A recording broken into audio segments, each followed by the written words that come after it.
Dengan mengerjakan lebih sedikit, kita justru menghasilkan lebih banyak. Halo semuanya, nama saya Michael. Selamat datang di channel saya, Sikutu Buku. Kali ini saya akan bahas buku The Power of Less karya Leo Babauta. Sebelum kita mulai, buat kalian yang mau support channel ini agar terus berkarya, caranya gampang banget. Kalian cukup klik subscribe dan nyalakan loncengnya. Dukungan kalian membantu banget supaya kita bisa rutin posting dan bersama-sama belajar di channel ini. Buku ini membahas bagaimana kamu bisa fokus pada hal yang paling penting dalam hidupmu untuk meningkatkan produktivitas atas apa yang sedang kamu kerjakan. Apakah kamu pernah merasa kalau terlalu banyak gangguan dalam hidupmu? Ketika kamu mencoba untuk menyelesaikan sebuah tugas atau pekerjaan, sepertinya sulit sekali untuk fokus. Tenang, kamu tidak sendiri. Di era sekarang, kita hidup dengan penuh gangguan. Mulai dari notifikasi handphone yang tidak pernah berhenti, hingga dorongan untuk membuka media sosial dan browsing internet. Leo ingin mengajak kita untuk berpikir dengan cara lain, yaitu dengan membatasi diri kamu ke sesuatu yang kamu miliki sekarang. Sehingga kamu bisa fokus bekerja lebih sedikit, namun pekerjaan itu dapat diselesaikan dengan baik. Saya merangkumnya menjadi 3 hal penting dari buku ini. Pertama, hidup dengan membatasi diri. Di era modern, kita terbiasa untuk dituntut memberikan respon dengan cepat. Kita berusaha untuk menyelesaikan setiap tugas atau masalah yang datang di depan mata. Lebih banyak berarti lebih baik. Namun apakah benar? Kondisi ini malah membuat kita menjadi sangat stres dan lelah. Bagaimana jika kita menjalani hidup lebih sederhana dan simpel? Menjalani hidup lebih sederhana dan simpel artinya kita hanya memilih hal apa yang harus kita perhatikan dan lupakan sisanya. Dalam sehari, setiap orang punya waktu yang terbatas. Namun, ada orang yang jarang sekali lembur, tapi ada orang yang seakan pekerjaannya tidak ada habisnya. Nah, apa yang membedakan 2 orang tersebut? Ternyata orang pertama mampu memilih untuk menghabiskan waktu pada kegiatan yang paling penting, sehingga memberikan hasil yang maksimal. Prioritas ini membuat mereka mampu membatasi diri mereka sendiri. Ini adalah fondasi utama dari topik yang dijelaskan oleh Leo. Ada hal yang paradoks dari membatasi diri.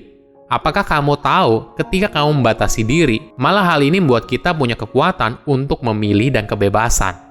Contoh sederhananya seperti ini. Kamu membuat budget maksimum untuk belanja bulanan.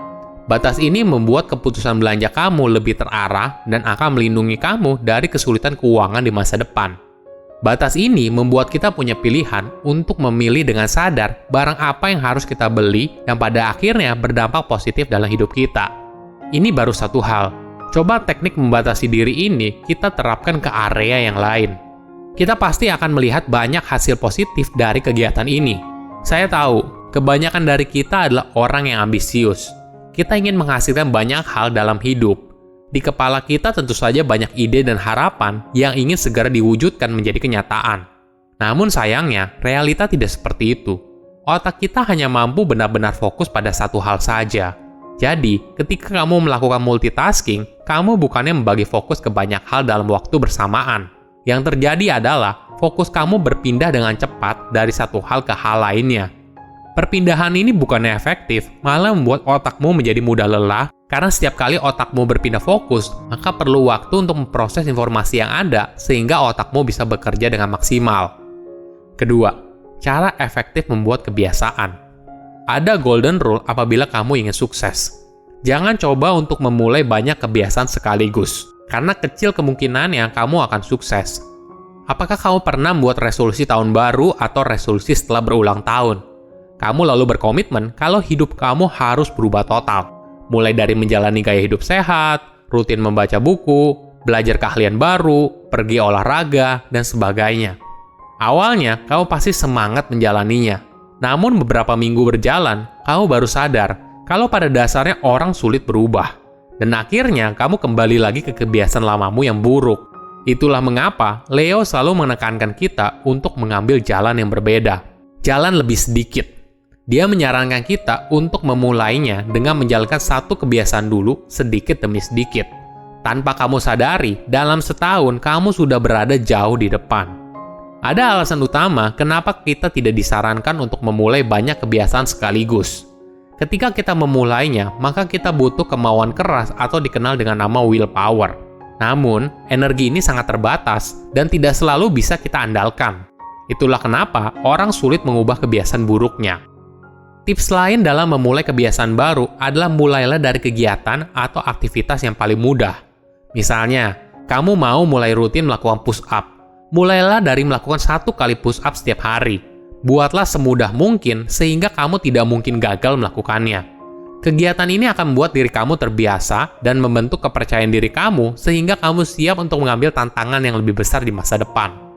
Untuk hasil yang lebih baik, setelah kamu bisa rutin melakukan satu kebiasaan kecil, maka perlahan-lahan kamu bisa tingkatkan tantangannya. Misalnya, hari ini 1 kali push up setiap hari. Kemudian, minggu depan kamu tambah lagi menjadi 2 kali push up setiap hari. Hal ini akan menciptakan sebuah momentum sehingga sebuah kebiasaan akan lebih mudah untuk bertahan dalam jangka waktu yang panjang. Ketiga, daftar prioritas pekerjaan. Setiap orang punya waktu yang terbatas, namun durasi dalam mengerjakan sebuah tugas atau proyek itu berbeda-beda. Ada kalanya kamu sangat sibuk, tapi di waktu lain kamu justru punya banyak waktu lowong.